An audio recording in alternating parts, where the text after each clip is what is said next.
ბათუმის დრამატული თეატრის სამხატვრო ხელმძღვანელის დანიშვნის საკითხი კვლავ სადაოა. ამჯერად დავამ თეატრიდან საქალაქო სასამართლოში გადაინაცვლა. რეჟისორი გიორგი თავაძე სამხატვრო ხელმძღვანელის დანიშვნას პოლიტიკურ გადაწყვეტილებად მიიჩნევს და აჭარის განათლებისა და კულტურის სამინისტროს კანონის ინტერპრეტირებაში დებს ბრალს. არსი ამ კანონის მდგომარეობდა იმაში, რომ არ მომხდარიყო ესეთი ცალსახად სამინისტროს და მინისტრის მიერ დანიშვნა ხელმძღვანელების და არ ყოფილიყო ეს პოლიტიკური გადაწყვეტილება. სწორედ ძალისხმევა ახალი კანონის და შინაარსი და არსი ამაში მდგომარეობდა.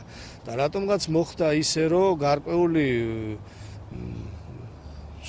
ზეწოლის და გარკვეული ჩარევების შედეგად მოხდა ამ გადაწყვეტილების მიღება. მით უფრო კანონით ამ მიღების უფლება არ ჰქონდათ. გიორგი თავაძის ბრალდებას აჭარის განათლებისა და კულტურის სამინისტროში პასუხობენ. უწყებაში სარეკომენდაციო საბჭოს საქმიანობაში სამინისტროს მხრიდან ჩარევის ფაქტს უარყოფენ და აცხადებენ, რომ სამხატვრო ხელმძღვანელი კანონის სრული დაცვით დაინიშნა.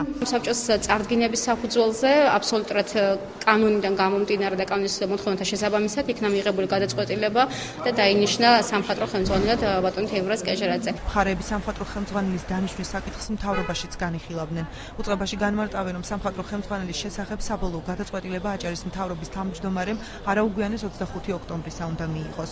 აჭარის ავტონომიური რესპუბლიკის მთავრობის აპარატში მთავრობის თავმჯდომარის ბრძანებით დაიწყო ადმინისტრაციული წარმოება ბატონ გიორგი თავაძის ადმინისტრაციულ საჩივართან დაკავშირებით.